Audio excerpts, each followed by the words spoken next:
Without Caitlin Clark, Fever's other, numerous, stars shine to beat Paige Bueckers, wings. Dallas, Bueckers began tearing down the playing floor almost immediately after the Indiana Fever escaped American Airlines Center with a 94-86 victory over the Dallas Wings on Friday night. The home team needed that floor back in place for Saturday's game at their usual home in Arlington. They needed a venue with nearly 3 times College Park Center's 7,000-seat capacity for the anticipated star power of Fever guard Caitlin Clark against Wings guard Paige Bueckers. Only half of that matchup materialized. Clark watched from the bench with a groin injury while Bueckers scored 18 of her 27 points in the final 20 minutes. She led the Wings surge back from a 23-point deficit to a 1-point fourth-quarter lead. Friday nearly unfolded as another late-game Fever collapse, their second in as many nights. Instead, the Fever's other stars answered. With no certainty yet as to when Clark will return, a team stared down a potentially disheartening loss and instead found resolve. Kelsey Mitchell scored a season-high 32 points with 6 assists. Aliyah Boston continued her recent strong play with 21 points and 6 rebounds. They nearly overshadowed Natasha Howard's 15-point, 14-rebound double-double, highlighted by multiple crucial baskets in the final minutes. The Fever remain a star-led team, but led by more than one. Get our book on Caitlin Clark's historic rookie season with the Fever.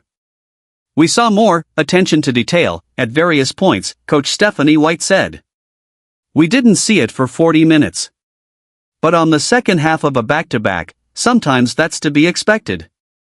I think we did a great job of weathering the storm, and then in that fourth quarter, particularly in that moment when they went up 1, that's when we saw it.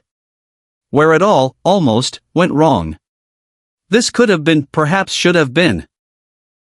More about this game's start than its finish. White started Ari McDonald, recently brought back for her second stint this season, in search of a better start to the game. How's 19-3, the score by which they led after the first 5+ minutes. The Fever made seemingly every shot, and with their opponent deprived of transition chances, stifled Dallas in the half-court. Indiana's lead peaked at 23 in the first quarter. Bueckers struggled to find her shot. It appeared the Fever might take some of the peril out of their first back-to-back of the season by building an insurmountable lead.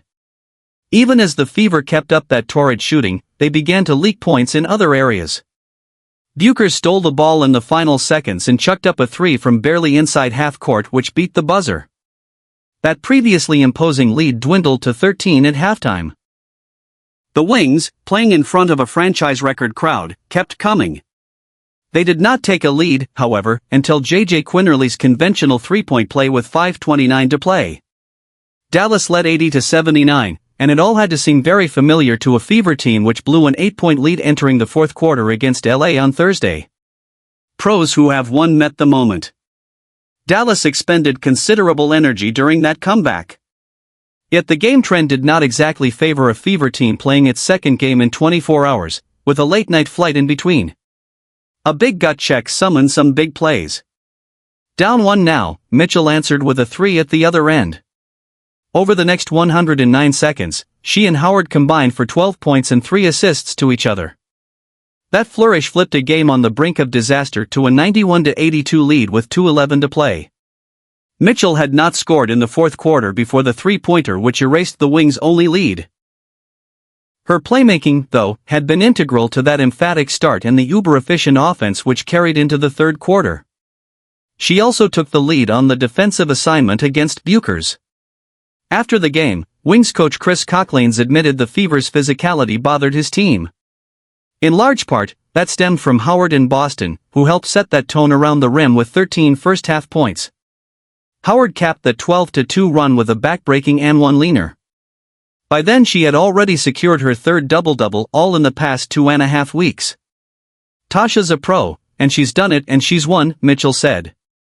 People don't really understand the kind of pros we have on our team, the ones that have won. A sense of urgency rediscovered. The Fever must solve how to avoid the plunge which forced those stars to lift them back to victory Friday. They also saw they can win without Clark, even when the opposing face of the franchise continues her ascent with skill and bravado. Fans in both cities will have another chance to see Clark and Bueckers face off. The Wings come to Gainbridge Fieldhouse on July 13th.